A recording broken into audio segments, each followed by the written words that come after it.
7 में जी चर्चा जी कराएंगे। और अब बात एक बहुत पॉजिटिव खबर की व्यूअर्स, और मेरा निवेदन है कि जरूर देखिए। राजनीति करने के दो तरीके होते हैं। पहला है पॉजिटिव, इस तरह की राजनीति देश के लिए और समाज के लिए फ्यूल की तरह होती है। दूसरा तरीका है नेगेटिव पॉलिटिक्स। ऐसी सियासत का मेन मेन्यू दलहित और सत्ता की लालसा से भरा होता है। आज मैं आपको सियासत करने के तरीके इसलिए बता रहा हूं क्योंकि एक बेहद ही सुखद खबर आई है, जिसकी स्टडी से हमें पॉजिटिव और नेगेटिव सियासत के बीच का अंतर साफ समझ में आ जाएगा। आपको 2019 का वो कैंपेन याद होगा जिसकी धुरी पर कांग्रेस ने चुनाव लड़ा था।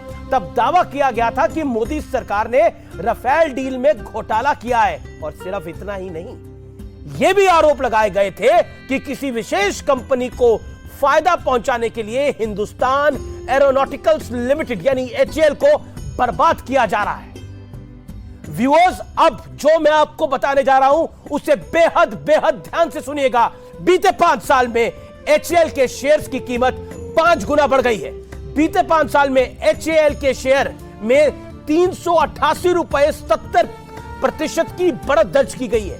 बीते 5 साल में HAL के शेयर 789 रुपए से 3900 रुपए तक पहुंच चुके हैं। अब सवाल यह कि बीते 5 साल में HAL की उड़ान भरने के लिए पंख मिले कैसे, यह सामान्य सवाल होगा आपका।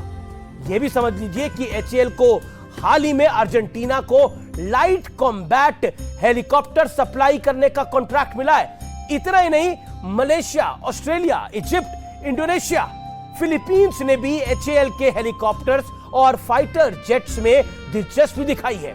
भारत सरकार ने भी HAL को 83 तेजस विमान बनाने के लिए 48,000 करोड़ रुपए का ऑर्डर दिया है। सिर्फ इतना ही नहीं, HAL की ऑर्डर बुक बताती है कि अभी उनके पास 84,000 करोड़ रुपए की ऑर्डर पेंडिंग है। कहानी यहां खत्म नहीं होती है। प्रधानमंत्री हाल ही में अमेरिका के दौरे पर गए थे। वहां HAL और अमेरिकन कंपनी GE एरोस्पेस के बीच तेजस के इंजन के साथ बनाने की डील हुई। इसका सीधा फायदा आप लोगों को मिलेगा, यानी देश की जनता को मिलेगा, नौकरियां बढ़ेंगी। HAL और GE इन इंजनों का निर्माण भारत में ही करेगा, इसलिए मैंने बोला नौकरियां बढ़ेंगी। देश भर में शोर मचा मचाकर HAL के खात्मे की अफवाह फैलाने वालों ने क्या ये खबरें आपको बताई?